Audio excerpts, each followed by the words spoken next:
popular during the last few decades, and it's growing and growing everywhere. I will start this with a personal experience or personal probe into this. It was way back in 1973. I was in Delhi, and my friend was very much devoted to some kind of investigation into the reality, some type of jnana yoga he was pursuing. So I was a friend of him. We used to go to the park and discuss something about spirituality. To tell you the fact, I never believed in all these things until I came in contact with Swami Vivekananda's book, Words, Thoughts of Power. But that was later on. This man, one day he took me to a park where we met an still elderly man. You know, the elderly men are supposed to be very full of wisdom. And while we were discussing, this elderly man, he asked me, "Do you know the meaning of word subtle?" That was the first time I heard the word subtle. I did not know. I was very proud of being a graduate, mathematics, physics, chemistry, and this man is asking this word subtle. And I said, "No, I don't know. What is the spelling of the word?" I said, "I don't know." It deeply hurt me, it touched me.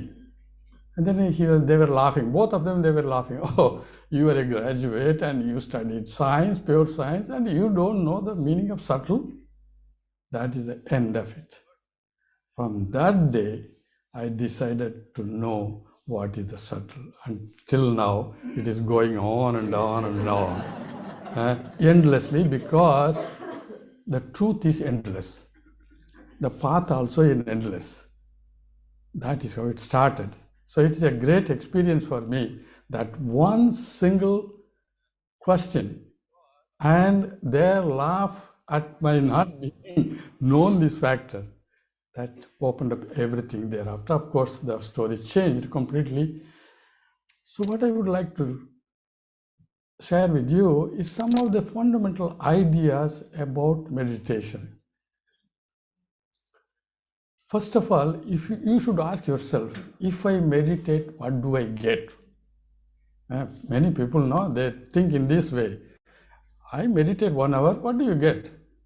For 40 years, Swami, you have been meditating, what did you get? Suppose you work for a month, 8 hours per day. At the end of the month, you get a salary, you get something, and you fulfill the need of that. So similarly, you must know, you must ask. Many of you have been initiated, and you must know, and you must be able to give an answer what you got in spiritual practice. Suppose you say, I was initiated 10 years ago, 5 years ago, and I have been meditating. What did you get? Can you just put me into the list? I got this. Can you say? That is how I look at this. I look at this. If I meditate every day, 1 day, 1 hour, or 1 hour 15 minutes, or 5 minutes, or even 10 minutes, at the end of the year, end of the month, or whatever it means, the number of hours I spent, what do I get? So it should be extremely practical. When you know that it is helping you, then you will give a lot of importance to that. See, the need for meditation does not arise unless you feel the importance of it, unless you feel the need for it. I want to meditate because it helps me, in so many ways, on the physical level, mental level, or emotional level, or spiritual level. So there are 3 levels in which meditation works really. The first is at the spiritual level. Well, spiritual level, it works in many different ways, especially the part of illumination or samadhi or nirvana or whatever it is. Looks very distant, but it helps. How it helps? It helps the body-mind complex, all the solution, all the difficulties, problems, everything that we encounter every day, it can be solved or it can be resolved only through meditation process. one solution for many problems. So at the spiritual level, a person, depending upon the intensity of the realization or the different ways of spiritual experiences, he can feel the difference in himself. What is spirituality? Suppose if I ask you, who are you? You will say, I am so and so. I was born that day and I am like this, and these are my family, this is my work. So your identification will be a small world, no doubt about it. But is that all? Suppose I ask you, is that all? You will say, no, something else. What is that something else? I don't know. Most of them, what is that something else? Spirit. Or Atman. What is that Atman? I don't know. So Swami Vivekananda says in one place, if there is a God, we must see him. If there is a soul, you must perceive. Just like I am perceiving the microphone, I am perceiving the paper, I am perceiving the person. If there is a soul, you must perceive. That is spirituality. Knowing intellectually is fine.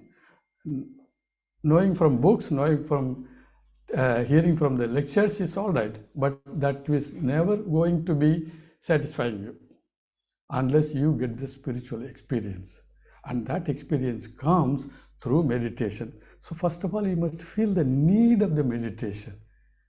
And not you will meditate just because the Swami says, or because your Guru says, or because the Thakur Maharaj Swamiji says. Meditation is a process which can bring the transformation you want to have and resulting in something extraordinary. So at the spiritual level, what it gives you is reduce all your doubts. It can literally reduce your doubts. You had 1,000 doubts earlier, now it's 100, it's all right. Very good, you have achieved a lot. If you are very weak, if you feel very weak earlier, now if you feel strong, it gives you spiritual strength. The strength that comes from knowing you that you are more than body, more than mind, more than emotional ups and downs, and there is a factor. I have not experienced yet, but I know there is a factor. I'm convinced about it. So you start with faith and it turns out to be a conviction. That is the spiritual growth. Depending upon the number of experiences, even small experiences. How do you know? Suppose you go to the beach, you drive your car. You have not reached the beach, but as you go and near, you will hear the sound of the waves. So you have arrived. In the early morning at 4:30, there is dawn, so the sun is going to rise. So similarly, you will have all the indications of spiritual experience to come. So that will give you a conviction. These great teachings of Thakur Maharaj Swamiji or Vedanta, they are not just in the books. I know now there is something beyond body, beyond mind, or beyond emotional ups and downs. There is some base that you call it any name you like, Brahman, Atman, or Samadhi, illumination, Nirvana. Sometimes we use the word Atman or Brahman. And I used to joke with them. You see, these people nowadays, you have He-Man, Hitman, Superman. Our ancient sages have already discovered Atman, Brahman. They have discovered, you see, long ago, thousands and thousands of years ago. So they knew. And this process of meditation brings you at different levels. So at the spiritual level, it tells you what is eternal, what is, and the word eternal people don't like much, but what is permanent and what is not permanent. I'm not telling you this is illusion. What is not permanent? That itself is a great lesson. We know that it is not permanent. Many things are not permanent. But for us to live, it becomes more permanent. This world is more permanent than God. Is it not? Or you call it as this. Everything that world offers us is much more real than the reality itself. So that is how we begin. But slowly, slowly, the meditation process tells you, shows you, oh no, not this. It's only the beginning. That which changes has a link to that which is changeless. I'm not telling you this is very different from that. No, this is a manifestation of that which is permanent. Things look very permanent. Why? Well, there is something permanent behind all these things, changes. For example, we do not feel that earth is moving. Though it is moving in a high speed, we don't feel it. There is something behind. There is a force behind which tells you all that you see that changes. Behind that, there is something changeless. At the spiritual level, it reduces your doubts, ultimately resolves all your doubts forever, not temporarily, forever, number one. Number two, it reduces your fear slowly, slowly as you progress, and finally, it removes all the fear, including the fear of death. You see, all our fear in daily life has the origin, one day, fear of death. One day everything will be off, right in front of my eyes. So that fear comes, everyone. Where is the solution? The solution is through spiritual experience, which comes through meditation. And you may not go and achieve immediately the word overnight, but then as you progress in meditation, it tells you very clearly. So the second benefit is that your fear, including the fear of death, reduces and finally resolves forever. Third is the strength. The inner strength is what we need. You may have a physical strength, financial strength, security, and every type of thing. But if you do not have the inner strength, it is not going to help you. There are millions and millions of people who have everything in life. But do you think they are very strong enough? They are full of fear. You may have a BMW, at least in Brazil, I'm telling you, you may have a new car, brand new car, BMW, but you cannot take it out because someone will have attack on you. You may have plenty of jewelries, you cannot put it outside. At least that is the case. Here I can do that, here we can do it. And you are free from that fear. So the idea is there is something that will give you freedom from fear, that will remove all your doubts, that will give you inner strength. This is one part. The other part is that will tell you, will reveal to you the peace is within you. The peace is within you. When I say, you don't think about the body that is within you. That real you, real I, that is the origin of the peace. That peace will be yours forever.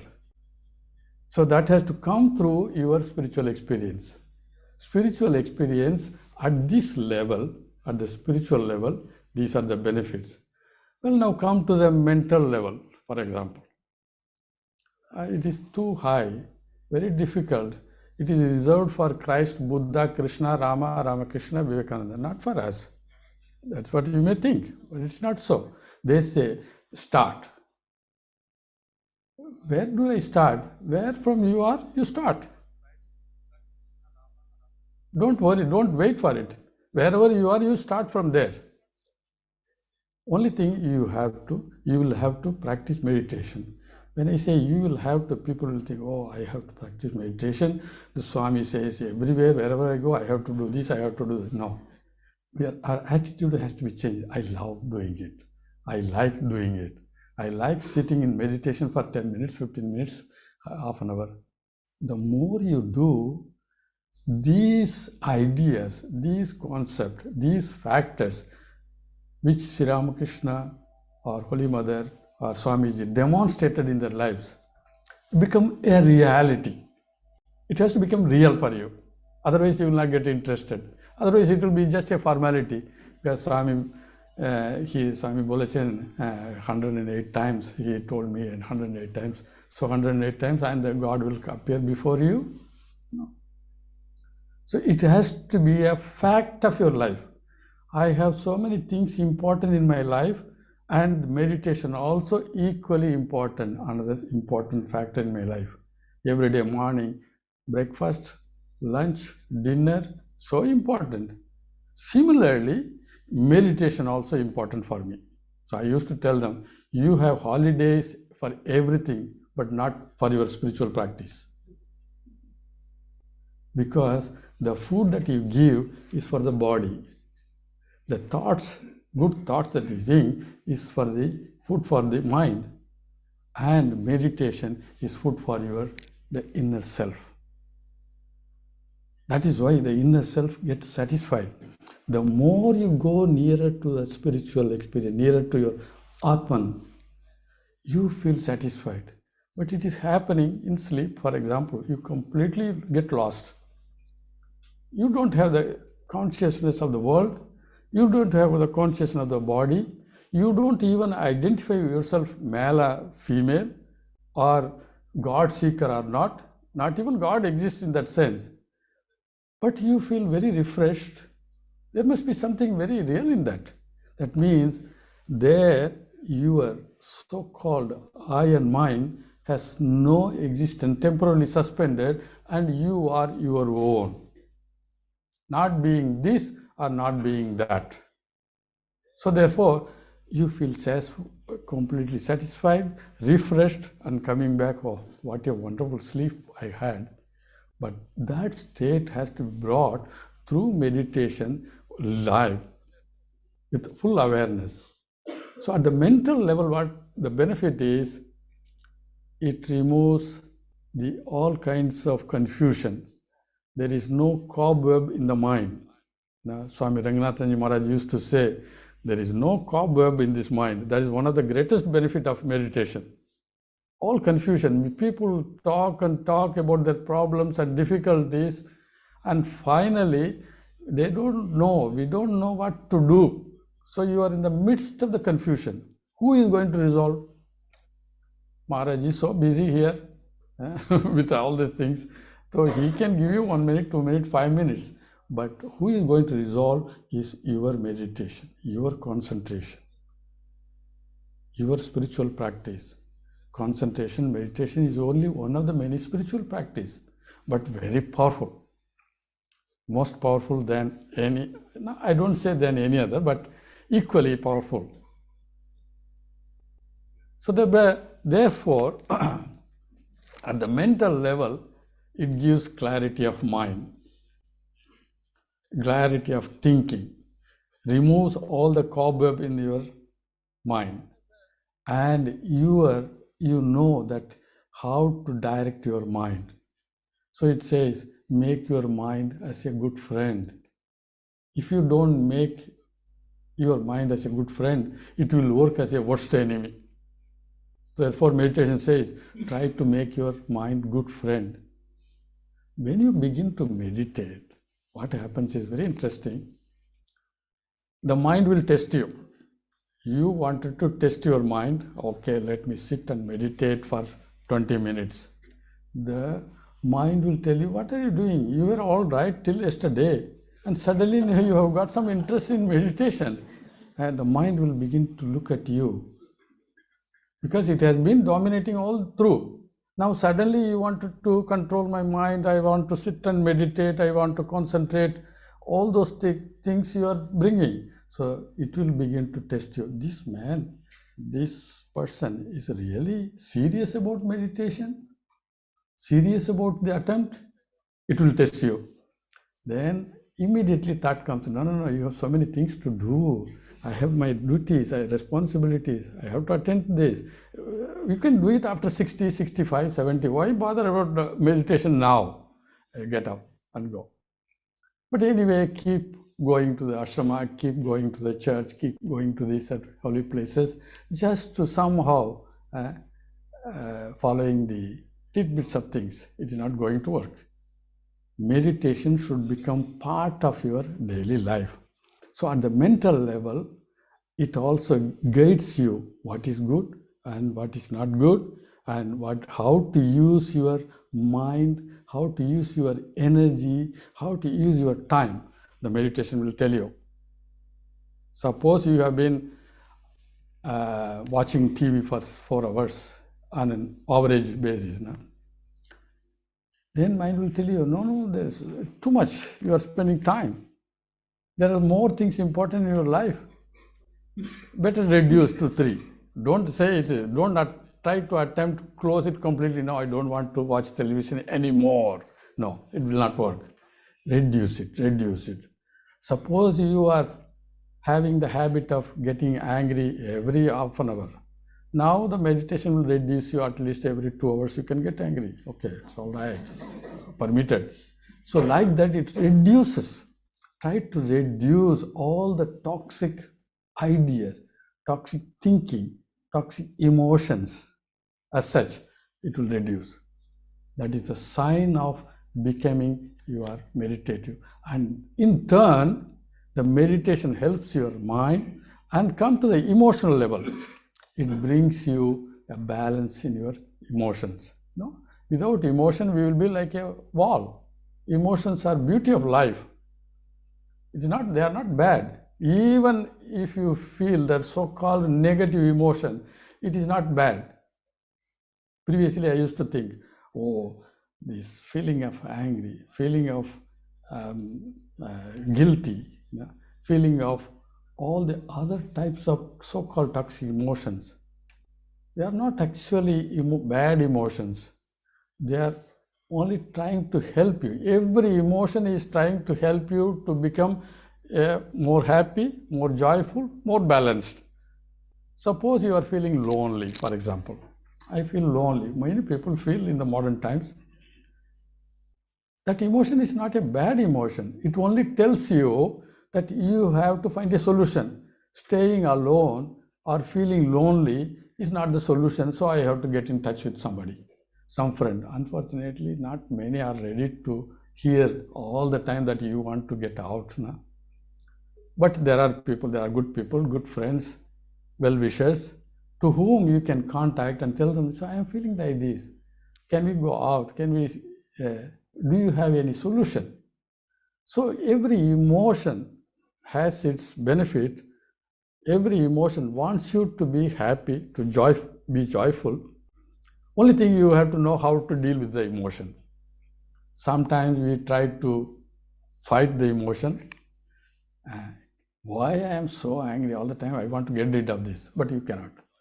Sometimes you want to forget the emotion, this kind of emotion. Oh, this kind of emotion is happening. Let me go and then have some drinks. Forget about it. That also is not going to help. Sometimes you may try to fight, or you may try to be away, or maybe even negligent. Nothing is going to help, except you must know how to deal with the emotion. So I'll tell you a story which I heard from senior monks. So he is the the one who told me the story here, the copyright. I don't have, but I am acknowledging. So this Swami used to say, there was a rich man. He was staying alone there in the house, and he bought a brand new Tesla, for example. I think I'm not mentioning about who has Tesla, but just for this man brought the car and stayed with the car for 3-4 days in the parking area of his palace. And 4th day, it gave some trouble. He could not put it on. So he called his mechanic. Would you please come and then see what happened? So the mechanic was a very intelligent man. So he came and he looked at the car here and there for 5 minutes. And later on, with a hammer, a little bit of tapping here and there, he gave.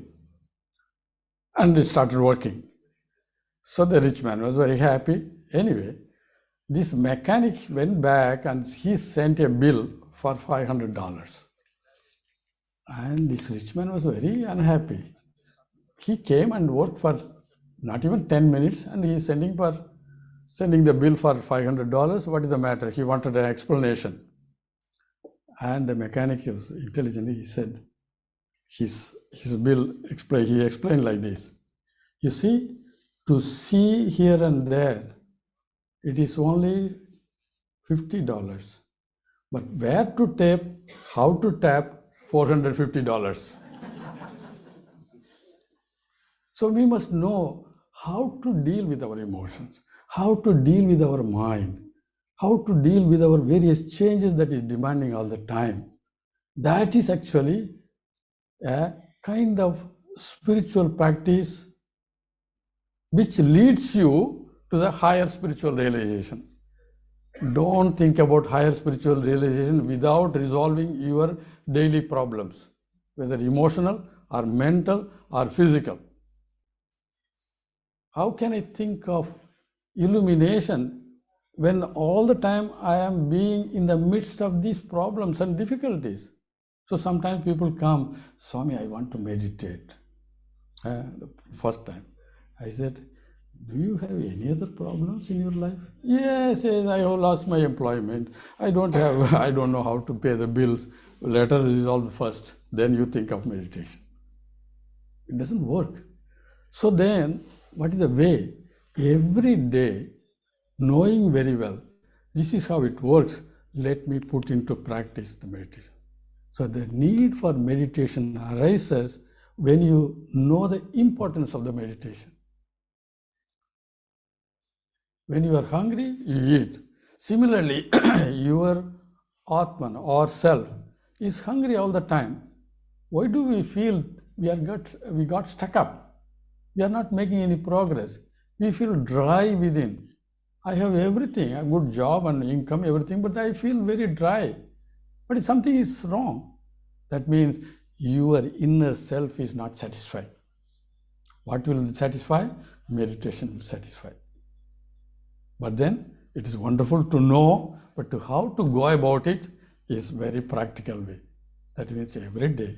If I don't know how to meditate, I will ask somebody who knows. So therefore, coming to the mental level, emotional level, there is lots of benefits. It removes the prison of body-mind complex. Sometimes I will tell the people, we don't know how we are imprisoned, how we are limited, how everywhere there is always unseen strings are holding you. You are not free. No one is free. Even the president is not free. We are being all the time not feeling free. Really, we don't know what freedom really means. That you will know only when you advance in spiritual practice and have the spiritual experience or experiential knowledge of your meditation, not before that. I know now what is freedom. Spiritual illumination tells you that you are different from body-mind. You are the basis of the body-mind. You use the body and mind to express your freedom. Everybody wants to be free. If one thing that you are seeking all the time, it is freedom, nothing else. And happiness goes with the freedom. We don't know it. Who will teach us? Meditation will teach you. Meditation will take you. Meditation first tells you, these are all your limitations. Here you have to start and then do it day after day. The more you advance towards your real self, true self, you will see the difference. Apparently, you don't have anything changed. Holy Mother used to say, a spiritually illumined person does not grow two horns. Apparently, nothing happens, but inside, completely different. It's more peaceful, more calm, more quiet, clear thinking. Our clear thinking become clearest thinking. The number of thoughts literally can reduce.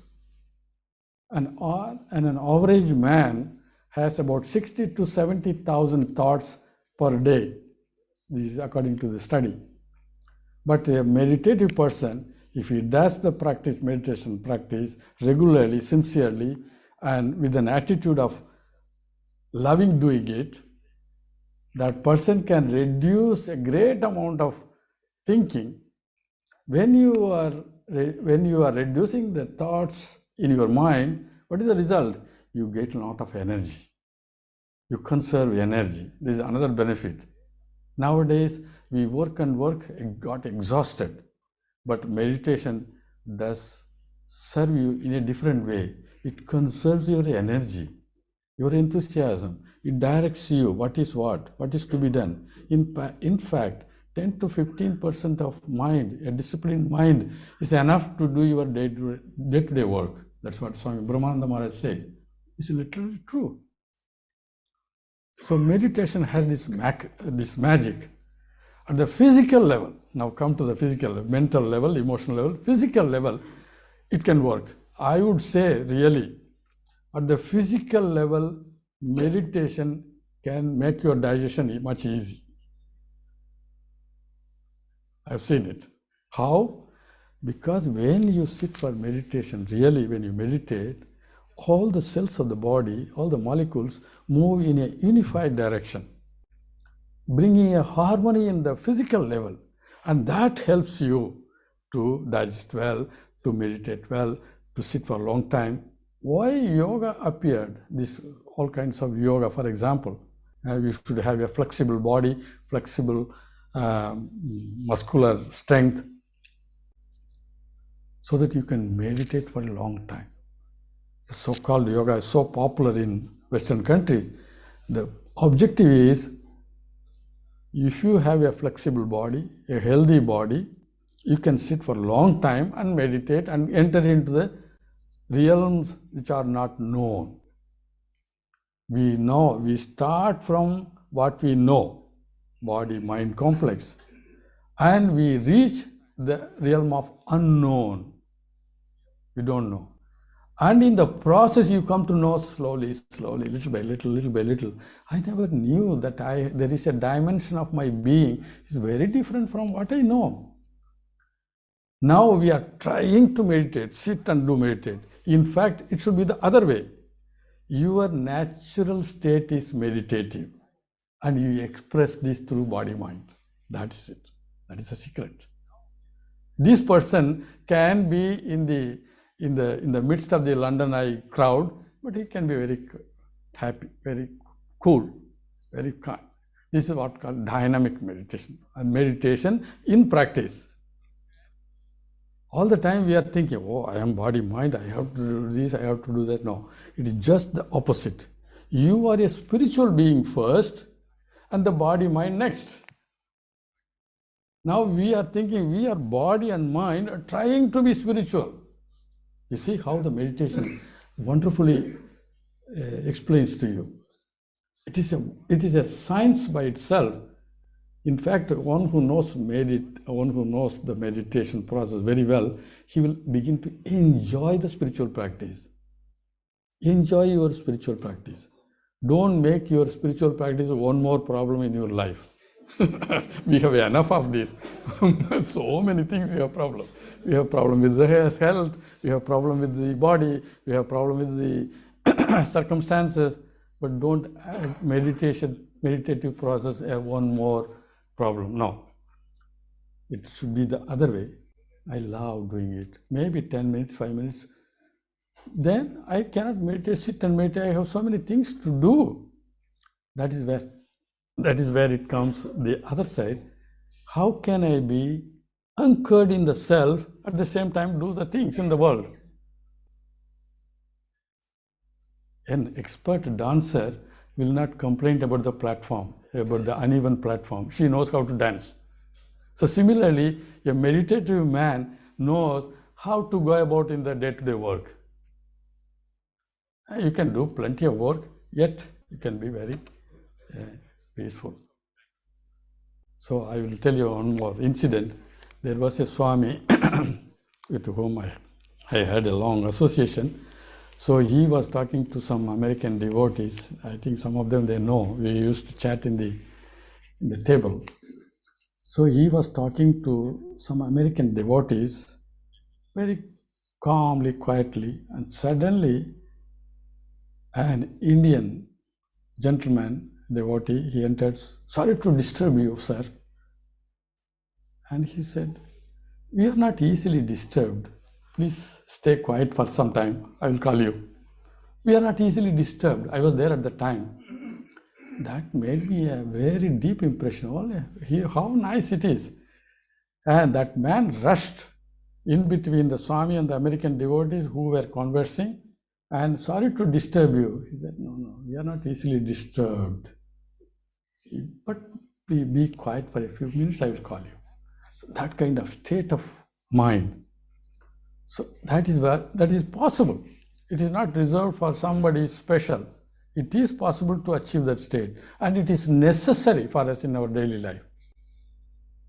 In our daily life, it is a must to have this kind of state of being. So as and when you move in meditation, slowly, your state of being changes. Not changes. You begin to rediscover your state of being. You begin to rediscover. It is not that you are creating. You begin to rediscover your inner state of being, which has no limits. And from there you begin to act. And that action is really an expression. It is not anymore action and reaction. It is only expression of yourself. The unselfishness, we can say unselfishness is God and everything. But what is unselfishness? You becoming complete zero. The so-called you, I am so and so, becomes zero. And the one takes the possession of this being. One, which Sri Ramakrishna says, God or God consciousness or Atman, Brahman, whatever it is, that takes possession of the being. So the you, the so-called I am meditator, I have to meditate, it becomes zero. Understands it is really zero and being happy in zero. I love being zero. I sometimes make fun of them. And they say, "What is Swami, what you are telling?" Yes, I know now it is. All my thinking, all my thoughts, all my so-called ideas, it has very limited standing. So better allow them, allow the one to take more and more space, more and more my consciousness, more and more let it begin to express. So allow the reality to express. So your mind, body becomes really pure, really an instrument in the true sense when we have this consciousness. This consciousness does not fall. We have to work for it. And that is what is called meditation. So the meditation at the physical level, mental level, emotional level, and spiritual level works wonders. When we feel the need of this, and when we have tasted this, then you will see what a wonderful way the spiritual reality in our life. The importance of meditation comes when you feel these needs are there and you fulfill the need. So it's a great science. And in meditation, you walk alone. In meditation, nobody is going to be with you. You may meditate there, I may meditate there, all of us can meditate there. But each one will be walking alone, number one. Number two, who is going to be with you? Your own mind, nobody else. In meditation is a lonely walking, alone. You walk alone. And who is going to be with you is your own mind, your own thoughts, your own past tendencies, all will come in between. What are you doing? At least everybody needs attention. No? And you are walking on a territory, unknown territory. You are walking on unknown territory. There is no frontiers. It is a forest, it's endless. And you are walking, so you have to make a way out. These are all some of the wonderful wonderful experiences. So I walk alone. My mind is the only companion. Your mind is the only companion when you meditate. And you are walking in the forest without limits. and you have to get out. Don't make meditation as another painful experience, another experience that is very difficult. Make it easy. It can come from many ways. It can come from prayer, it can come from meditation, it can come from concentration, it can come from many different disciplines. But try to make the meditation or spiritual practice enjoyable, easy. Don't make complicated. Truth is simple, and your way is also simple. Don't make it complicated. I think it is time up, is it? So therefore, there are so many ideas, wonderful ideas on this subject, but to time limit, I'll stop here and thank you for your patience. And may Sri Ramakrishna, Holy Mother and Swamiji bless us all and show the way to realization through spiritual practice. It is through their grace and power that we can achieve. Thank you.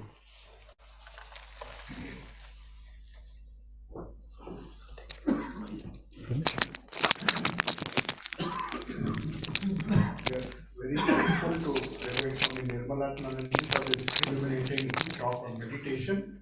Of course, if there are questions after the lunch sessions, which will be delayed a little bit, I hope you all don't mind because we have 2 more talks. So after that, whatever questions are there, you can ask when the Swamis come back. So now I would request Reverend Swami Bodhasaranji Maharaj, who is one of the Assistant General Secretaries overseeing all the activities of Ramakrishna Mutt as well as Ramakrishna Mission in India as well as abroad. So here, as I told you earlier, he has a vast experience of a center which was conceived by Swamiji as the harmony of the East and the Western ideals, especially the idea of meditation and pure spirituality, Advaitic ideas. So he lived there for a very long time, and now, of course, the role has been reversed. He has to meet so many people. So I would now request him to give us a bird's eye view, especially the practical side of Ramakrishna Mutt and Mission and its ideals and activities. So, Reverend Swami Bodhasattva.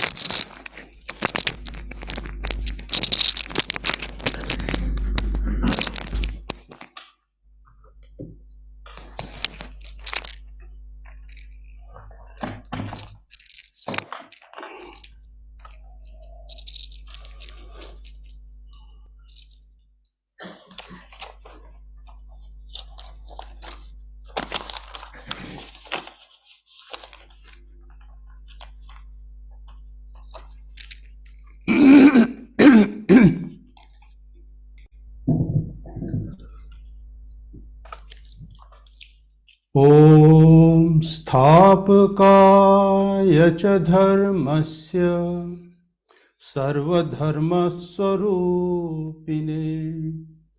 अवतारवरिष्ठाय रामकृष्णाय ते नमः. Revered Swami Amaranji Maharaj, Revered Swami Atmarupananji Maharaj, Swami Nirmalatmanandaji, Swami Ishatmanandaji, and then we have got another Swamiji from Dublin, Swami Shantivartanandaji, and their devotees.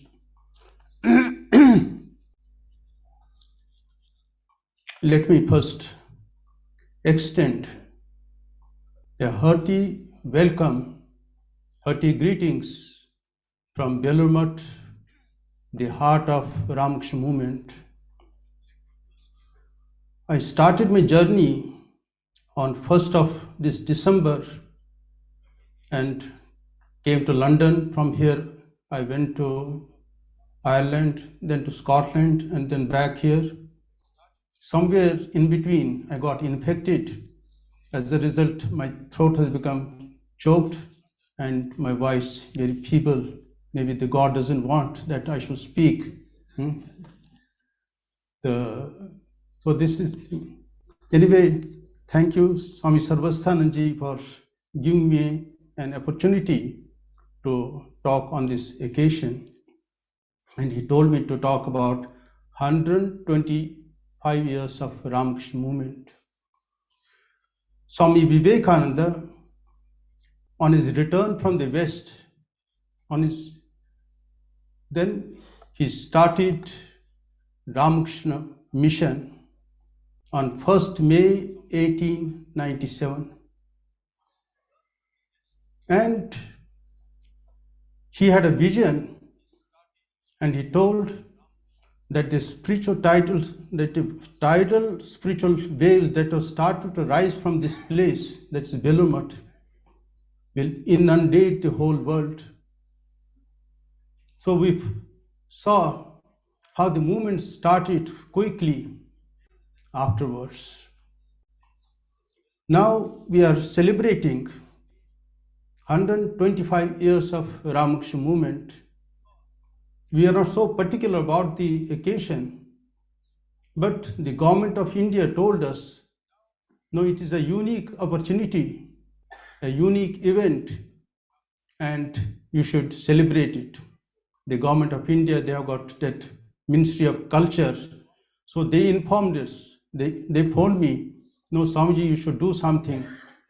And from 1st May onwards, all our centers are observing it in various ways.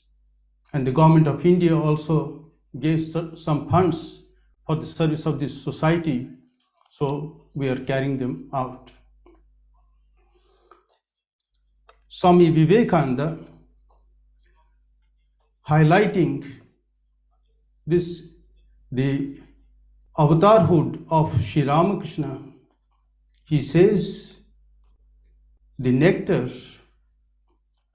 that was obtained by churning the ocean of Vedas, Brahma, Vishnu, Maheshwar, and other gods gave further strength in that one. And all the incarnations that have visited this earth have poured their life into it. So they have strengthened, furthered this nectar. And Sri Ramakrishna came with this one vessel of nectar. So now we are distributing that nectar everywhere. It is a big occasion. A man lives for, say, 70 years, 80 years, at the most 100 years. Then he dies because he has no other ideal. But that doesn't work with an organization, and that too an religious organization. And any organization that is inspired by divine, it will carry on for many, many years. So this is a holy organization inspired by Sri Ramakrishna, and it will continue for many, many years. Swamiji says it will go on for 1500 years. 1500 years. So you all have to be helpers in this mission of Sri Ramakrishna. So this divine play is going on. Ya pashyati sapashyati. Those who have eyes, they can see it. So we need that spiritual eye to see the divine play of Sri Ramakrishna.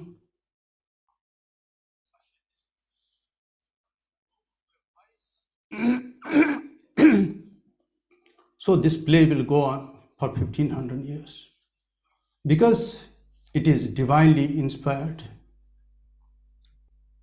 It is mother's work. Sri Ramakrishna used to say it is divine mother's work because this movement was created by Divine Mother herself, not by Sri Ramakrishna also. It is something strange to hear.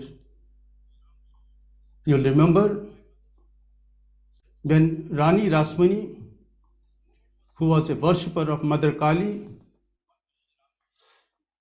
she wanted to go to Varanasi to have darshan of Baba Vishwanath and Mother Annapurna. So all arrangements were done. In those days, there was no train connection with Varanasi and Calcutta. So the easiest way was to go by road or by river. So Rani Rasmani, she was a very rich landlady. She arranged 25 boats because her family was quite large and she was to go for a very distant place and then come back. So she made arrangements for 6 months provisions. One boat she arranged for herself, another boat, 3 boats for her 3 daughters, then security guards and other people, her office, at least another 4 boats were there, and 3 cows also she had to take, 3 or 4 cows she had to take, and the fodder also. So huge, elaborate arrangement was made, and 6 months that preparation she had taken. By divine coincidence or something, I do not know how to call it, she had a vision of Mother Kali directing her not to go there. Just you purchase a plot of land by the side of Ganga, you erect one temple, and you make arrangements for daily worship and install my image there. So she cancelled everything. See her conviction and devotion to Mother Kali, that she cancelled all her things, and then later on she purchased this one plot of land. It was 1847, and in 8 years the temple was complete. On 31st May 1857-55, the temple was installed, inaugurated. It was Dol Yatra, Snan Yatra, and the elder brother of Shri Ramakrishna, Ram Kumar, and Shri Ramakrishna, they also came. And Shri Ramakrishna spent 30 years of sadhana. He opened one spiritual laboratory there, where he practiced all practices according to different religions. First Hindu religion, Vaishnavism, Tantrism, Shaktism, and then ultimately this Advaitism. So no path was left behind. And then afterwards he had a keen desire how people from different religions, they worship their gods. Then he practiced Christianity, he practiced Islam. Then he gave certain verdicts. God can be seen, and he can be approached through various ways. Jatomat, Totopat, as many ways, so many paths.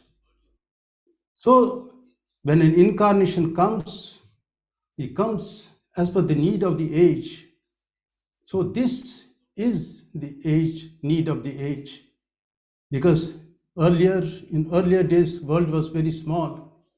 But now it is huge, so much population, we are connected with each other. Earlier, somebody was staying in Africa, somebody in Asia, and somebody in America.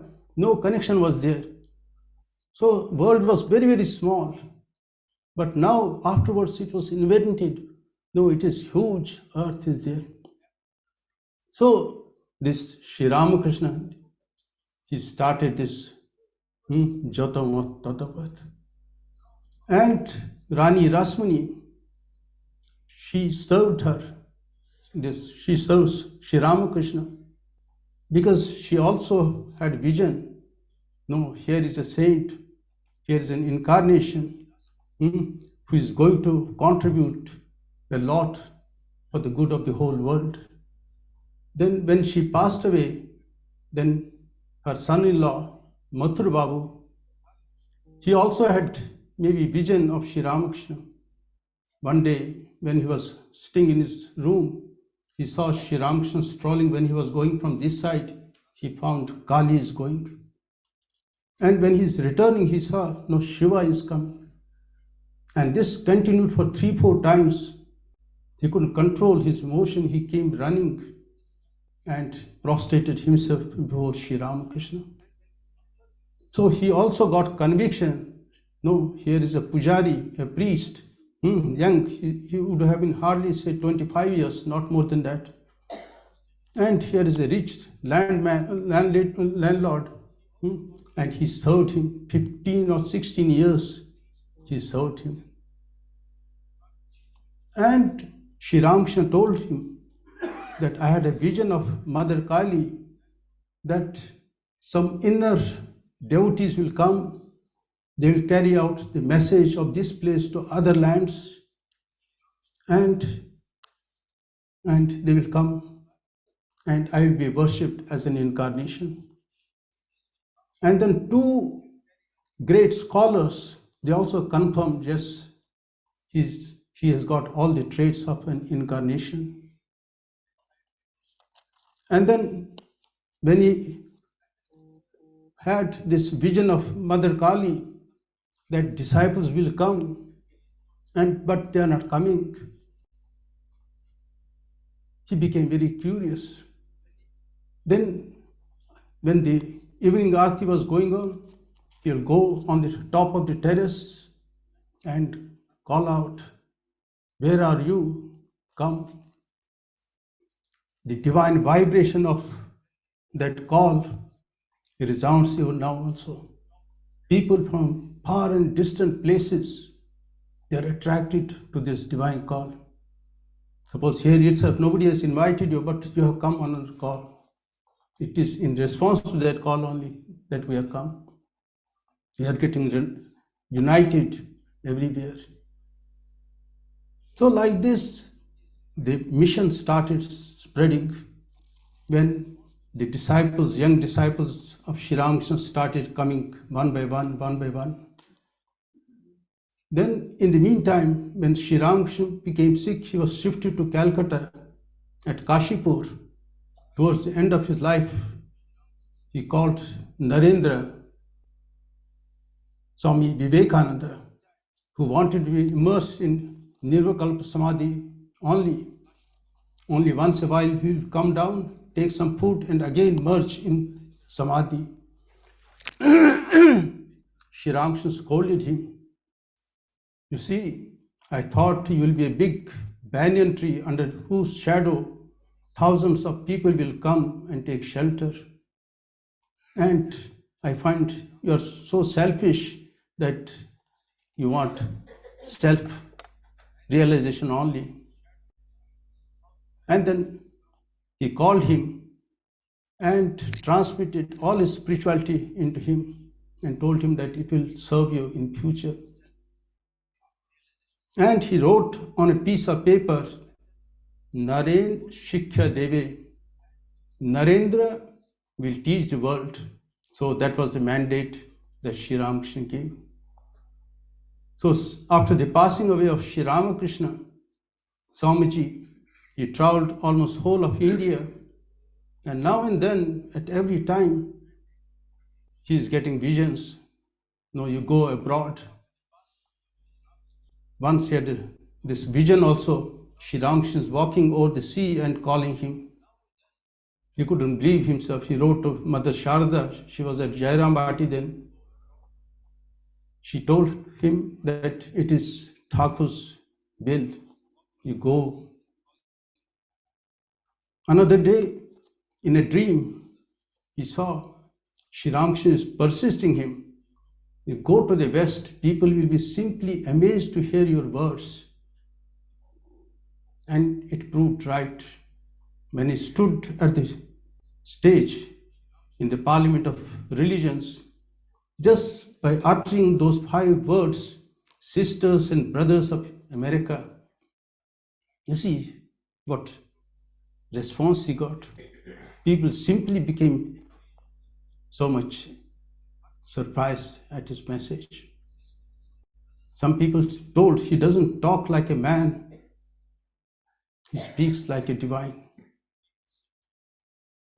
So, from unknown sources, people started helping him. They invited him to their houses, just like this Mrs. Hale. When Swamiji got tired, he was sitting on the footpath. She called her to her house, and then she herself took her to Parliament of Religions. Like that, Sarah Bull, MacLeod, and then J.J. Goodwin, Nivedita, and so many other people, they came on their own, or they must have felt inspired or drawn towards Swami Vivekananda and made his movement very strong everywhere.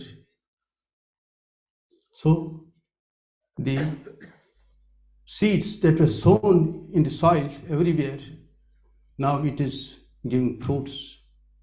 So at that time nobody could understand that it is getting so much huge momentum. Similarly, in India also, so many devotees came forward. They also started doing for the sake of Swami Vivekananda.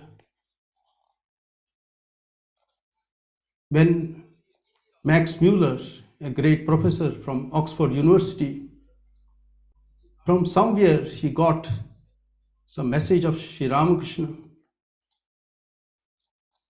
then he felt so much inspired that he wrote an article, great Mahatma, in the 19th century magazine, he published it. Swami Vivekananda, on reading that article, became so happy that he visited Oxford to meet this person 3 times and requested him to write a detailed life and teachings of Sri Ramakrishna. He told, I don't know much and about his teachings, I did not hear anywhere. He told, I will supply you. Swami Vivekananda requested one of his brother disciples.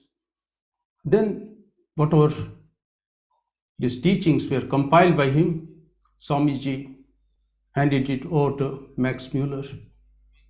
Then he brought out the first book on Sri Ramakrishna, that is Ramakrishna, his life and sayings, in 1897. So the name of Sri Ramakrishna spread everywhere in Europe. Swamiji became so happy. Maybe this work was reserved for him. And then afterwards, Roma Rolla, he also read that Face of Silence. It is that literary grace is there, but many factual errors were there. Yet he felt inspired to know more and more about Sri Ramakrishna. Then Miss MacLeod and Swami Shivananji and many Swami Ashokananji, they helped them a lot by supplying a lot of information and books. The man did not know English. He was a Nobel Prize winner. He didn't know English. His sister helped her. So then in 1929 and 27 and 29, he brought out 2 wonderful books, The Life of Ramakrishna and The Life of Vivekananda. In French he brought out. Simultaneously, these books were published, translated in other languages also, like Japanese, Russian, German, and many other languages. And in English, it was translated by one person and published from Advaita Ashrama. You see how the message of Sri Ramakrishna spread everywhere. Then much later, Christopher Isherwood, he brought out a very simple but extraordinary life of Sri Ramakrishna. This is the story of a great phenomenon, and a phenomenon is always extraordinary. 3 editions came out one from America, another from UK, and another from Advaita Ashram in Calcutta. After reading that book, many Americans, they became sannyasins. So like this, Sri Ramakrishna, he brings his own people and gets his work done. Now, this organization has assumed huge proportion. As on date, we have got 260 centers in 24 countries. There is a lot of demand, but human resources limited. In addition to this, Sharda Mission, they have also got many centers, about 60 centers they have got. Then there are other private centers, their number is about 1,200. They're also doing excellent work. So now it has become a huge river, a river of immortality. Simply, we have to come a little closer, it will take us to the ocean of Satchidananda. So the mission of Sri Ramakrishna is very, very active. In various fields we are working. So many Swamis, they have dedicated their lives for the expansion of this center. In West, Swami Ashokanandaji was there, Swami Nikhilanandaji, he did wonderful work of bringing out that gospel of Sri Ramakrishna in English. And from unknown sources he got help also, this financial help, editorial help, and so many things. Then Swami Prabhupanandaji was there, Satprakashanji, everybody did commendable work. As a result, the message of Vedanta spread everywhere. Even Swami Vivekananda himself, he sent his brother disciples, starting with Swami Abhedanandaji, then Shardanandaji, Trigunatiji, then Turiyanandaji, like that. And everywhere new centers started coming up. Then in India also, we had some dynamic Swamis. Shambhudanandaji was there in the south, and then Lokeshwaranji, Hiranmayanji, then Vimuktanandaji, and then many other Swamis. Swami Dayanandji, he came all the way from, he was posted to San Francisco Center. He came all the way from there and started the Shishumangal, one big hospital, like that. Swami Nitya Swarupanandaji, he started that Institute of Culture at Gold Park. So in various spheres, this mission is spreading. And spreading education also. In remote places, we have opened schools there.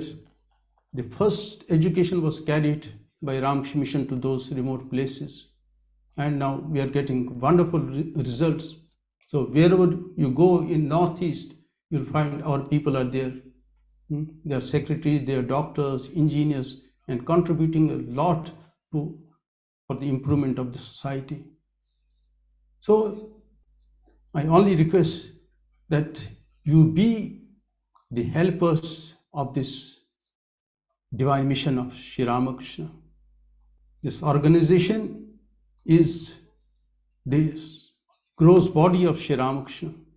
By helping it, you'll be helping Sri Ramakrishna himself. You'll be worshipping him through this.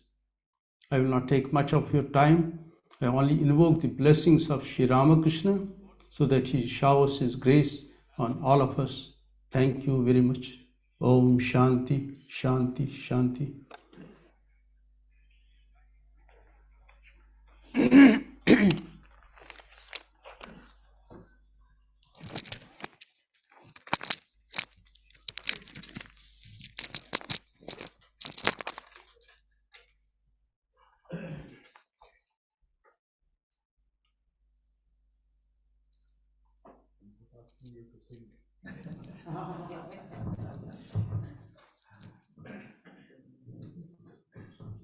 So the last, we had a wonderful overview, bird's eye view of what Ramakrishna Mission is and how it was started, the divine vision which Rani Rasmani had, has led to such a huge movement of very great proportion. So thank you, Maharaj. In spite of your very bad throat, he agreed to give us this wonderful picture, large picture of how the movement is expanding, how the spiritual force behind the movement is making it grow. And Sri Ramakrishna himself is expressing through this body, which is not Ramakrishna movement. So now, the last talk, though we are a bit late, but it's okay. We will have a little lunch a little late. So now I would invite Revered Swami Atmarupananji Maharaj, who is the minister in charge of our center Vedantic in France. He has come recently, was for a very long time in Advaita Ashrama, helping so many editors. He was assistant editor there, and then he was working on the complete works of Swami Vivekananda, the revised edition, which is soon to be published. I would request him to speak, continue from where Revered Swami Nirmalatmanji began on the wonderful theme of meditation. So, Revered Maharaj.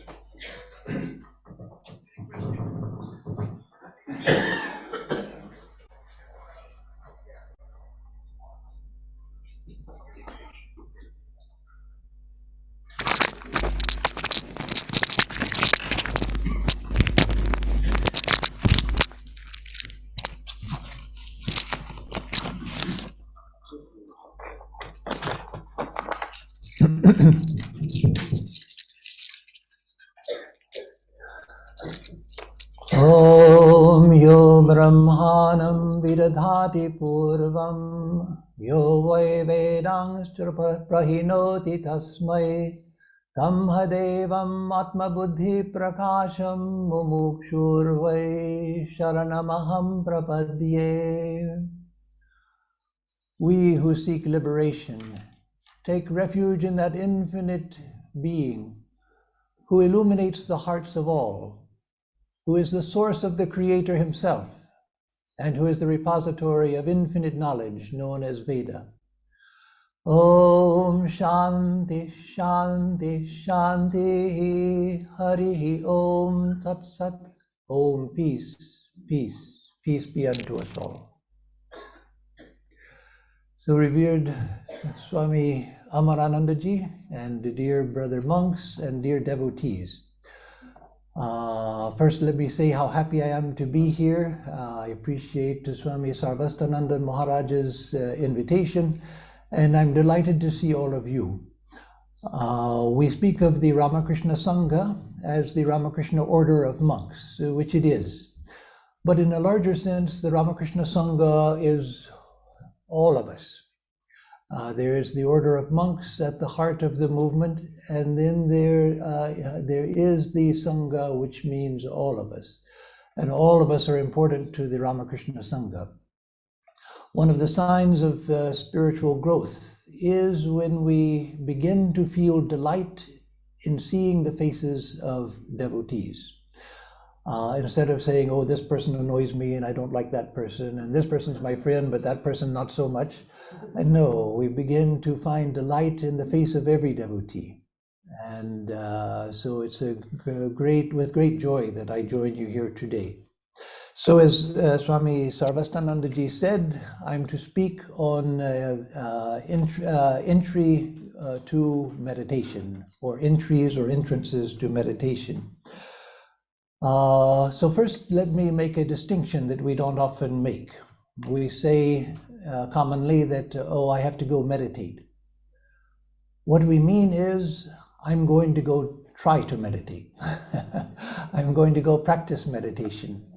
Meditation has been defined as tatra sthito ekatanata dhyanam. Meditation is when you put your mind on the object of meditation, it stays there. For us, we put our mind on the object of meditation, and we say, if we meditate on Sri Ramakrishna, we picture Sri Ramakrishna. And then suddenly we remember, oh, I was supposed to pick up something at the grocery store when I went there today and I forgot to get it. And then we remember something else we forgot, and then we start thinking about what we're going to do tomorrow. And then we start thinking about what somebody said to us when we were in the grocery store that we didn't like, and then the mind goes on and on. So the practice of meditation, there is the practice of meditation and there is the state of meditation. It's very important that we understand the state of meditation so that we can make our practice more effective. And that is, again, when you put your mind on the object of meditation, the mind suddenly stays there. That will happen one day through the practice of meditation. And when it happens, it's like magic. We've practiced, we've tried to put the mind on the object of meditation, and then it runs away. And we catch it after some time and bring it back, and then it runs away. We catch it and bring it back. One day we put the mind on the object of meditation, and suddenly it sticks. It just rests there and stays there for some time before it begins to move away again. So that is the dhyana. Of course, there's the stage beyond that of samadhi. But first we have to understand what dhyana means so that we know that every time I bring my mind back to the object of meditation, I am forming a samskara. I'm forming a mental impression. I'm forming a mental habit. Even just the fact of sitting for meditation. In the beginning, we have all experienced times in the beginning when we first begin to meditate. When we sit for meditation, we have a half an hour, for meditation. We sit for meditation, and from the time we sit, the mind starts wandering. And suddenly we look at the clock and find that a half an hour has passed and I haven't even meditated. So then we quickly salute the Lord and have to go to work or whatever. Even that is worth your time, because you have said, meditation is important and I'm going to sit for meditation. Yes, my mind wandered the whole time, but I'm making a habit that meditation is important. I'm going to sit for meditation. So remember that we are practicing meditation. So we should take it like children take everything. For children, everything is a game. But if you look at the games of children, what they are doing is actually practicing for the serious things they have to do as adults. All of the games children play are ways of learning certain skills that they will need later. That's why children are so good with computers, not because children are especially programmed for computing. It's because they take it as a game and they try different things. They're not afraid of breaking the computer. Of course, part of that is because they don't have to pay for it if they do break it. But we as adults, we are afraid of breaking things because we take too much responsibility. So with meditation, we take it as a practice. Okay, put my mind back there again and again and again, knowing that one day when I put my mind there, it's going to stay. And the rest and the joy that I find and the heightened awareness that I get from that will make all of the years of practice worthwhile. I'll never get to that state and say, why did I spend so many years just trying to get here? This is not so great. No, you'll feel that I would have spent lifetimes to get here. And so know, as Swami Nirmalatmanandaji said so beautifully, the importance of meditation, and know that practice is the way that we get there. So one of the things, or the main thing I wanted to talk about in the time that I have is the beginnings of meditation. The beginnings. Part of that, I'll speak a few minutes about preparation for meditation, and then I will speak about practices that will support, that will help us to get to the actual practice of meditation. Now, from the time we get initiation, we should practice meditation regularly every day. That's extremely important because that's the way that we form a habit. And that's what will lead us to the eventual goal of deep meditation, absorption in meditation, and illumination. But in the beginning, we're forming habits, and so knowing that. But for many of us, we find that some practices along with meditation are very helpful. So let me first say a few words about things we can do when we, at the beginning of our meditation, most of our gurus in our tradition, they give some preliminary prayers and so forth, saluting the guru, perhaps picturing the guru, and different things. All of that is to prepare the mind for doing japa and dhyana.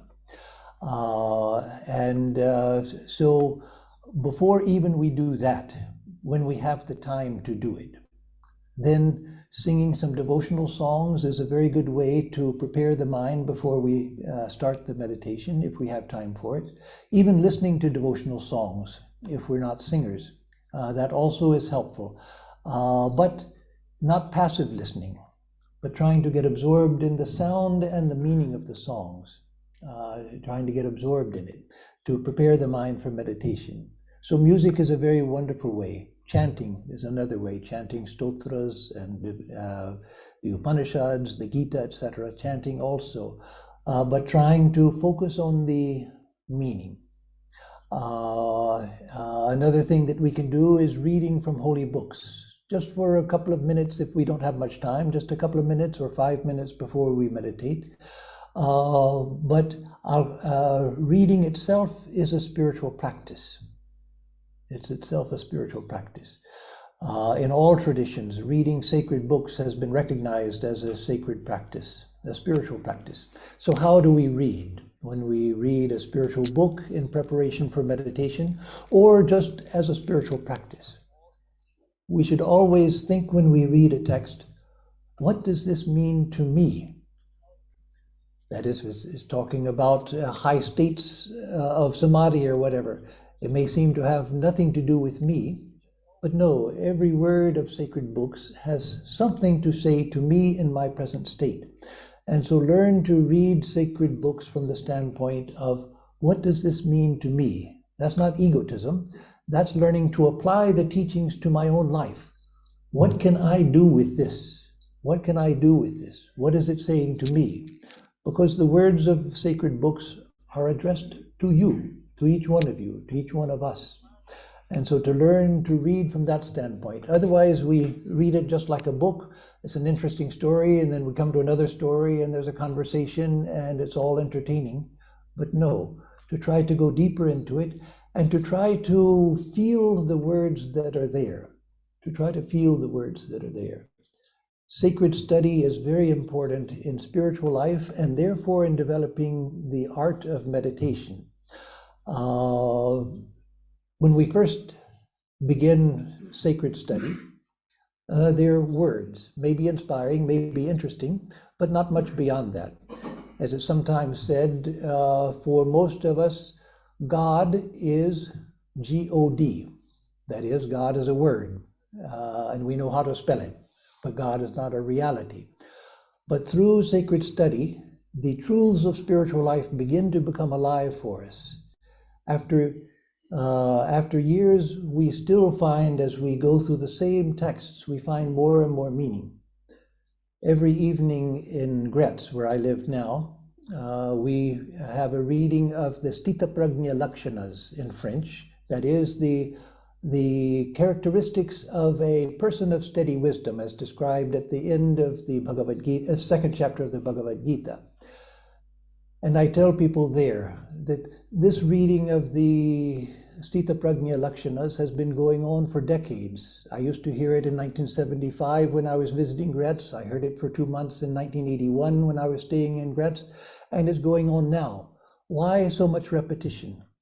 And so I then say that even now I have that passage of the Gita memorized. But even for me, every time I listen to it, I try to listen intently at the meaning of the words, the intent of the words, and every day I get inspiration from that same passage day after day.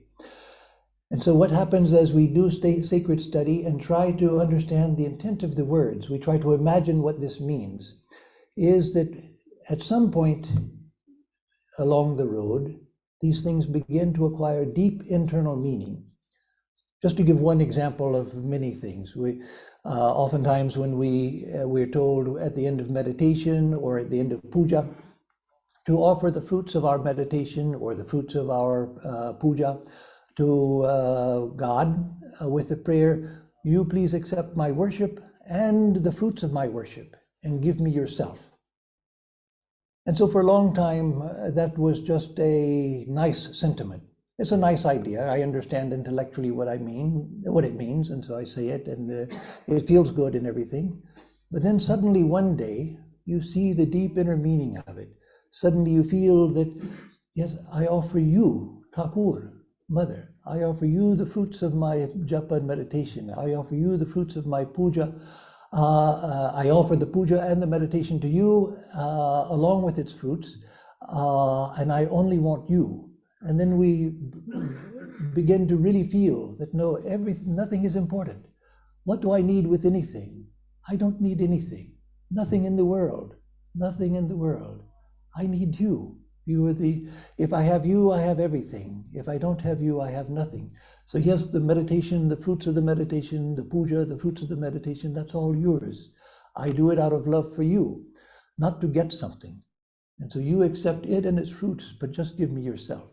So suddenly that becomes a living idea, not just something that's sort of a little inspirational and so forth, but we actually feel the intent of it. And so with other truths in the scriptures and in the teachings of Sri Ramakrishna and the Holy Mother, we begin to see, oh, this is what it means. Not because we didn't understand the dictionary meaning before, we understood it intellectually, but suddenly it becomes experiential. We feel that, yes, that is what I want. It's not what I want to have, it's what I actually want. Or it's not what I want to have, but it's what I actually want. And so reading is a wonderful practice as well. Karma yoga has been advised since ancient times as a way to purify the mind. Swami Vivekananda said that karma yoga is a path in itself as well. And he said that for my followers, the energy that spiritual aspirants used to put into austerities, like fasting and vigil and bathing in ice cold streams and things, I want them to put that energy into work. Why did Swamiji say that? If he said that the energy that used to go into traditional austerities, I want my followers to put that into work. It could only be because work has the capacity to do the same thing that those traditional austerities could do. The fasting and the vigils and the bathing in ice cold streams and so forth that we know about, that work has the same capacity. It can do the same thing for us if we do it properly. And so work properly done is a great preparation for meditation as well. A Swami that I was associated with early in my spiritual life, he used to say that everything I got in spiritual life, I've gotten through karma yoga. He didn't mean, he was a very good meditator, he didn't mean that that meant nothing to him, but that karma yoga was extremely important. Why? What does it have to do with meditation? If we do karma yoga properly, one of the things we have to learn to do is to pay attention to what we're doing. To pay attention. That's what the whole science of Buddhist mindfulness is about. Learning how to pay attention, how to develop the capacity to pay attention. And what is it that happens in meditation?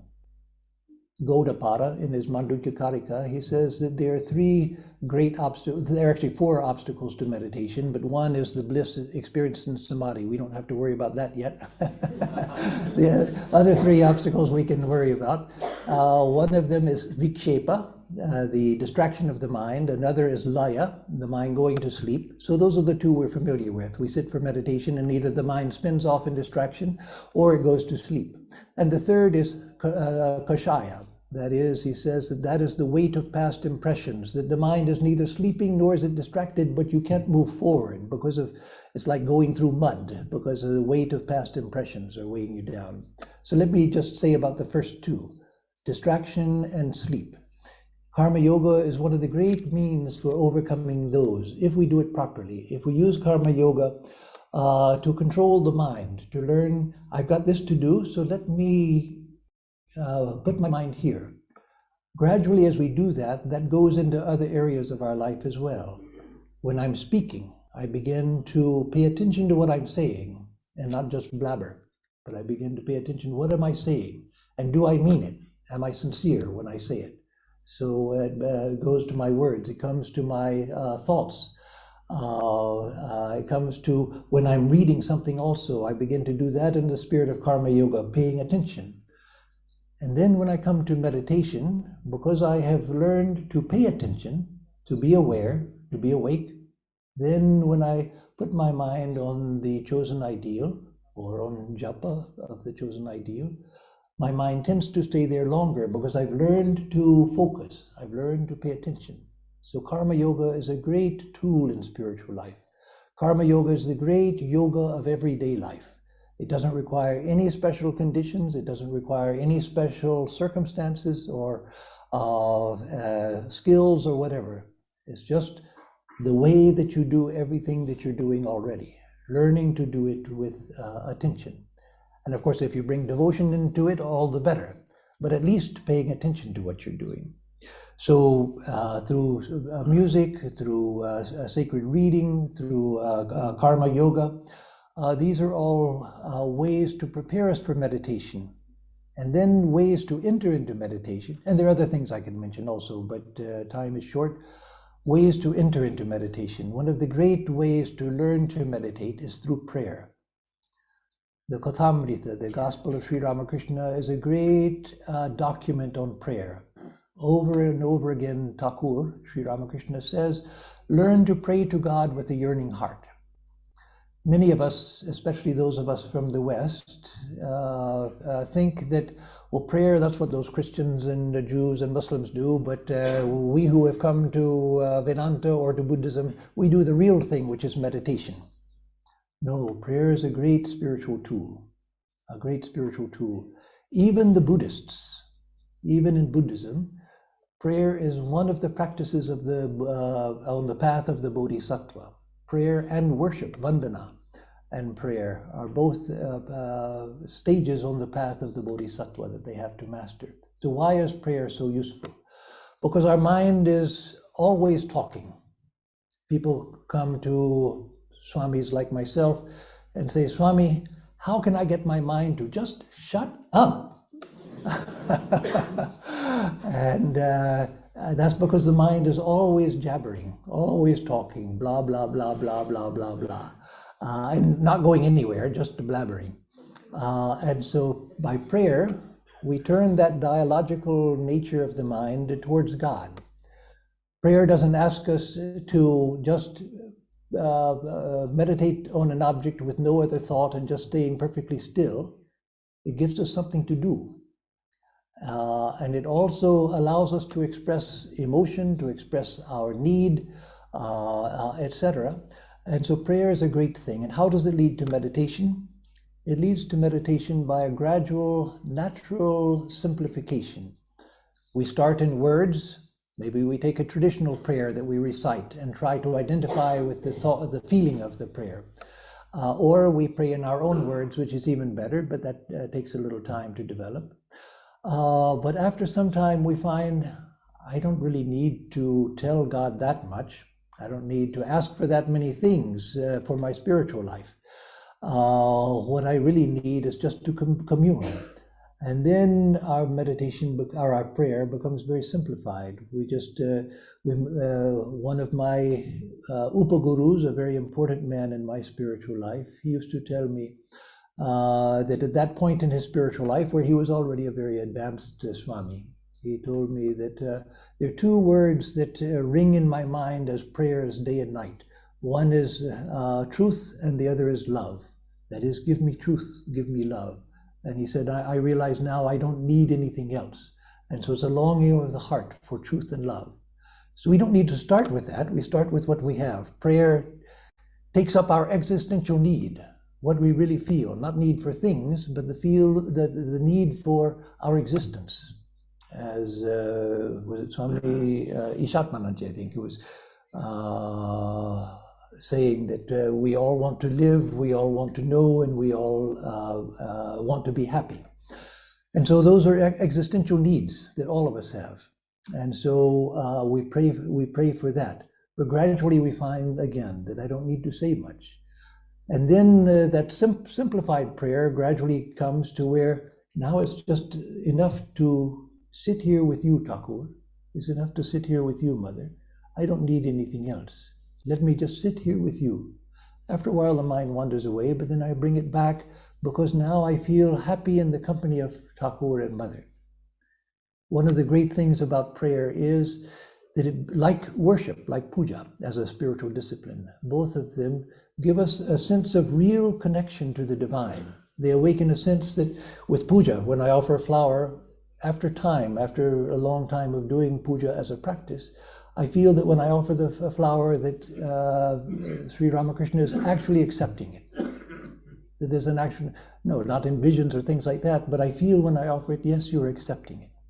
And so with prayer, I begin to feel that, yes, you were listening, you were here. And then the fact that Thakur is there listening, that becomes all important.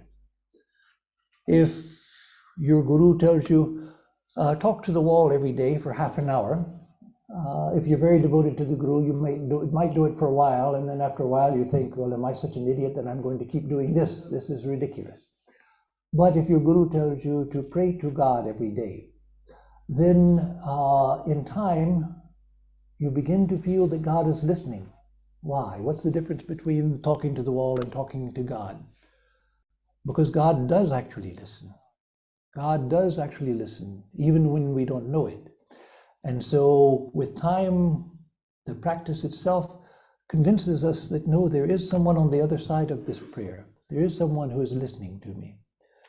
Sri Ramakrishna said that God hears even the footfall of an ant. Will he not hear the prayers of a sincere devotee? Yes, certainly he does. So learn to pray to God. And another way of coming to meditation, which is very similar, is learning to talk to God. You may say, what's the difference? Well, there's not a striking difference. There's not a solid line demarcating one from the other, but just a difference in emphasis. We had a devotee in San Diego, a French-Belgian woman who had found Vedanta in the early 60s from Swami Prabhavananda, became his disciple, and then she moved back to France with her husband and was very close to Swami Ritajananda. And Swami Ritajananda told her to come to San Diego in 1983 when we were first buying the property for the San Diego Center. And he told her that you can be a part of that center. It's a new center, and you can be a part of something that's growing and developing. So she came. So I knew her from practically the time she moved to San Diego, and I was there myself in San Diego. And when she came, she was in her early 70s. And this is a story that's to give hope to all of those who did not start spiritual life in their youth. She came when she was in her early 70s, and an ordinary French woman, nice, devoted, but nothing special. And yet over the years, I saw how her life changed. And one of the central practices she did was to talk to, in her case, to Holy Mother. Her mother had left her at birth, abandoned her, and left her with her paternal grandparents, and her father also left her. So she was brought up by grandparents, never even saw her mother consciously. And so when she met Holy Mother after coming to Vedanta, she fell in love, that I do have a mother. I do have a real mother. And a mother who will never abandon me. And so she would talk to Holy Mother. She would talk to Holy Mother. She would see something beautiful and say, oh, Mother, look at the beautiful sunset. And she'd do it out loud, and unmindful of other people around her. She used to love to take me and other swamis or brahmacharis out to eat. And so when we were eating, she would taste her ice cream or something and say, oh, Mother, isn't that ice cream delicious? And something that would happen that she didn't like and say, oh, Mother, why did this have to happen? Why did you do this, Mother?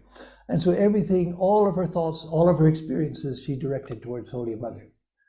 One other thing happened when she was in her 80s. Her husband died, and who was also a devotee. And she said at that time, when she was in her 80s, that she prayed to Sri Ramakrishna that, Thakur, from this point forward, I will not tell any lie, no matter how much it costs me. And so she didn't. From that time forward, as far as she knew, she would not tell a lie, which of course meant that sometimes she could be quite insulting. Not because she tried to be, but because she had to tell the truth. She had told Thakur, I won't lie anymore. The other thing she said was, I have seen so much, I've been so many places, I've had so many wonderful experiences, and so now, Thakur, I'm closing the doors to the world. I've closed the doors to the world. I'm not interested anymore. She lived to be 102. I saw her the day before she passed away. I couldn't be there the day she passed away because I had to fly back to India where I was living, but I came to see her. And she became such an inspiration to others that Swami Tathagatananda in New York, head of the Vedanta Society of New York at that time, a very senior Swami, he would call her on the phone and offer his pranams to her. And when people would come to see him, he would say, if you have the means, go to San Diego and meet Mother Clemmy, Clemmy Rigby. If you have the money, go to San Diego and meet Mother Clemmy. He had so much respect for her. And so here was a woman who, when I met her when she was about 72, was an ordinary, nice but ordinary devotee. But over the years at that age, she became a real holy woman and an inspiration to many people. And still inspires, her example and memory still inspires many of us. So learn to talk to God. So pray, talk to God. And finally, let me say, before I close, that if we can get just a taste of some of the realities of spiritual life, I'm not talking about a high spiritual experience, but a taste which is possible for all of us, then that gives us great inspiration to continue, because we know that we're dealing with realities. So one thing is just a taste for stillness. Just last night here in the shrine, the brahmachari here, he read from Swami Vivekananda. It was just a couple of lines, 2-3 lines, but Swamiji said, we start with the body before we can come to the mind. And so begin with learning to sit absolutely still. Once you can do that, then stillness of the mind can be more easily achieved. And so if we just try, even just meditate on stillness and silence and learn to keep the body absolutely still, we can come to a point where we feel a sense of stillness that we know is always there, that I can come back to. Then if we can also, and this we could do if we had time for a guided meditation, which we don't, because I'm closing now. But the experience of unity is possible for all of us. That is, there is a unity which is pervading our experience right now. Everything seems to be diverse. We see all kinds of things, and everything can be analyzed into an infinite number of parts and relationships. But all of that is possible because there is ever present the unity in our experience. We may not know what it is, but just by meditating on that unity pervading everything, we can easily come to feel a sense of unity. That's not realization, but it is something tangible, something that we experience. And we know that this is based on the reality, the unity of all things. Another thing is to meditate just on the sense I am. The sense I am. That is who we are. And to meditate on the sense of I am just as the pure sense of self-being, the experience of self-being. If we do that for a while, we come to a point where we realize that the I am is not who I am inside my body and mind. My body and mind exist within the sense of I am. That I am, what I am, my own self-existence. My thoughts arise within the I am. And if we continue that, we begin to feel that all of my experiences are within the I am. And we begin to realize, we begin to sense, not realize yet, that's a long ways off perhaps, but we begin to sense that the I am is a reality in itself. And that, as great teachers have taught us, is a path to the infinite. So meditating on unity, on stillness and silence, on the I am, and finally, just the flow of time. Again, if we had a few more minutes for a guided meditation, it would be easy to show this to you, but let me just explain it very briefly. If we just sit quiet and just feel time as a flow, we can do it. We're not used to thinking of time that way. We're not used to experiencing time in itself. But if we just sit quietly and focus on time itself, we feel that the whole universe is moving along the axis of time. Everything is moving into the future. The time is a movement, and it is directional, as Einstein proved through his physics. We experience that. We feel that the flow of time is there. The flow of time has been identified with God in India. Kala, one of the names of Shiva, which means time. And Kali means both black, and it also means the manifester of time, the controller of time. And so time, if we meditate on time, we come to see that time is the will of God. Time is the will of God. And so these things begin to become realities to us. It's not realization, but it's something that gives us something real that we can feel and that we can move forward to. So with that, I will close and once again thank Swami